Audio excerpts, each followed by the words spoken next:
Well, here we are inside the sugar shack, and we've got a good boil going on in the pan. Just started this morning around 8 o'clock, and only went through about maybe 5 gallons of sap from the tank up above, which is the preheating tank. So pump the sap in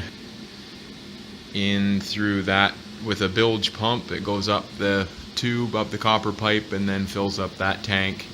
And then we open up that line, and that 3/8 inch copper line, it preheats the sap to about 150 degrees Fahrenheit and before it goes into the pan.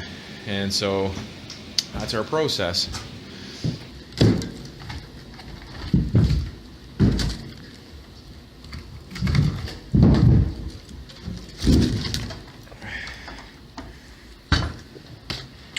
And I like to keep it, keep the temperature, the stack temperature, around 600 degrees Fahrenheit, 300 degrees Celsius. That seems to be where it wants to boil the best at.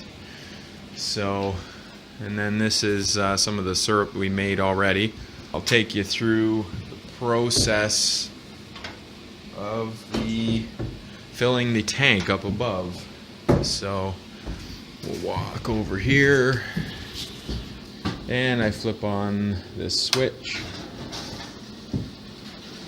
and this sap is going in. The cold sap is going into the pan up here, as you can see.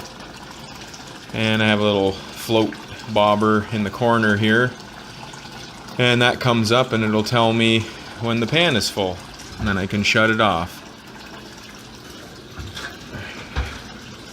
And that's pretty much the setup.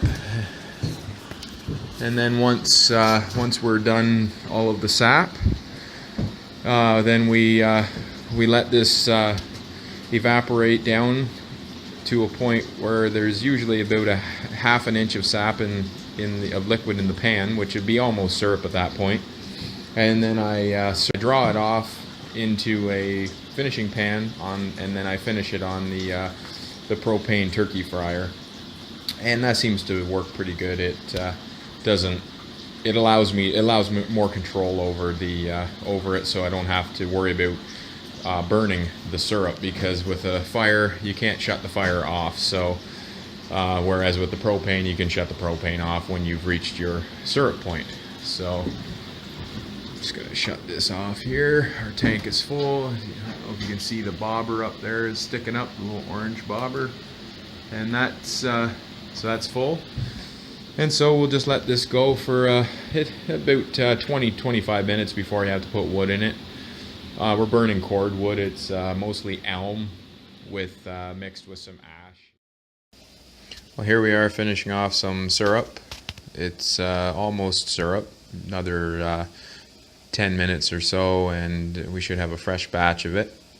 And that'll be it for this week, and we'll start out fresh next week.